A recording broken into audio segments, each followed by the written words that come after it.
Welcome to 3D Amazon FBA. Today I want to talk about the number one rule I have if your business model is retail arbitrage, and that is to always be sourcing. So if I go anywhere, I'm talking like pretty much anywhere, if there's stores nearby where I normally shop or find stuff, I always stop in. I mean, it's rare I don't have time because I'm always like way early to everything. So like a perfect example was yesterday I took my kids hiking up in about 45 minutes away in this little town called Tehachapi. And I wasn't planning on doing any sourcing, this week. I've been hitting it hard. I've been working my tail off, and I was just going to take a couple days off.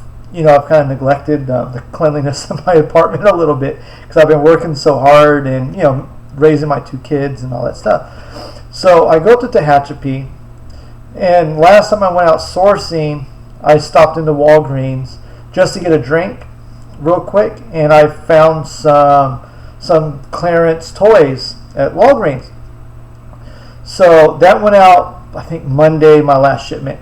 So there's a Walgreens up in Tehachapi, and I found toys there for clearance for like $1, $1.50, because there's only like 13,000 people that live in the whole town.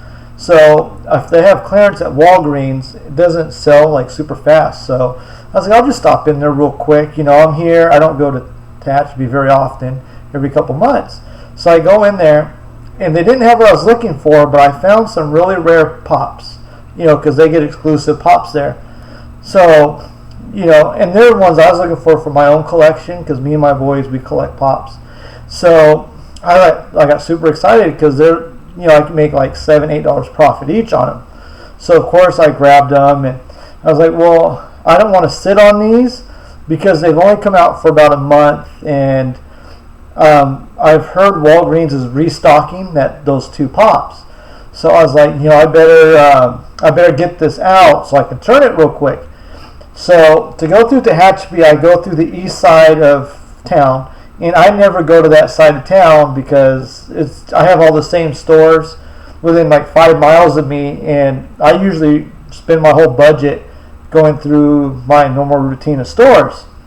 So I was like, I'll hit up these stores, because I shop in them on my side of town. So I went to DD's Discount. I spent like $200 in there. I went to the 99-cent store, spent like $100 in there. And then I was like, well, now I've got, like $300 worth of stuff, and I might as well just go sourcing today. And so I went to Walmart this morning, and I bought all my normal stuff, and I found some other stuff that I sold last year that just started getting in the stores. So I ended up dropping like $650 at Walmart this morning. And I got that shipment in the mail. Actually, I just got back from dropping off at UPS. So like, just because I went to Tehachapi, I wasn't even going there to work, and I ended up getting $40 roughly profit out of Walgreens. Another I don't remember what my profit was in the 99-cent store or DD's Discount. I think it was like $300 or $400 or something like that. And it just got me going. It got me motivated to go shopping this morning at Walmart. I think I just shipped out about $1,200 worth of profit. I think that's about what it was. And my cost was about $1,000, give or take. So I recommend if you go anywhere, it doesn't matter where you go. If you're in a store, if you've got 30 minutes to kill in between a meeting or lunch break and you're bored at lunch, just go somewhere, just go sourcing, scan. You'll never know what you could find, and the more you find, of course, the more money you'll make, and it really just snowballs. And then it almost becomes like a disease. Like sourcing almost becomes a disease, because I'll go just about anywhere, and I'll just stop in a store if I'm like right across the street and source. It kind of drives my kids nuts.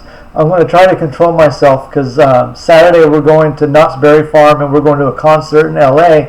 So I'm going to try to be good and not drag them through any stores, but it'll be a task to do that, especially in Santa Clarita. I always like to stop in Santa Clarita to go shopping, but so that's my recommendation. If you just go to Walgreens if you just need some NyQuil or something.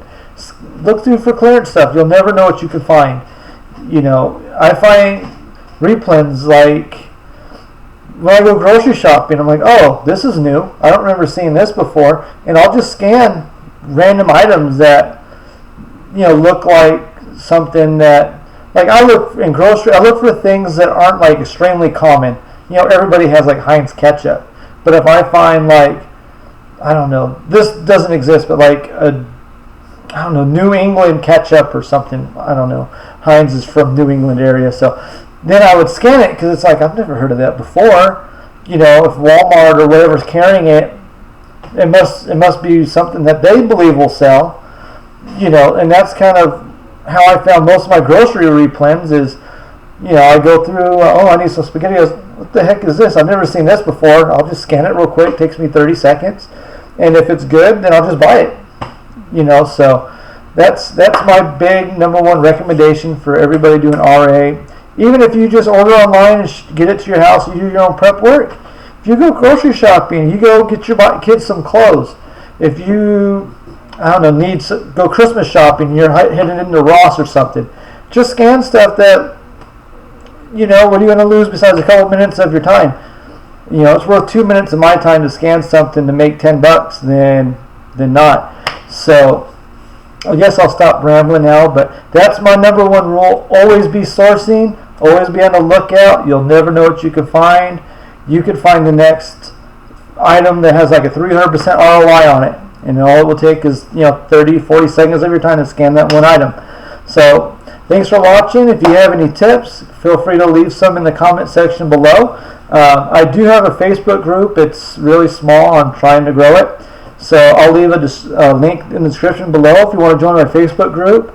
You know, I'll give like random tips. I'll give you occasional bolos. I'll post my videos there. If you have questions, post them there, and I'll be happy to answer any of your questions. So if you can like and subscribe to the channel, it would really help me out. Thank you for watching.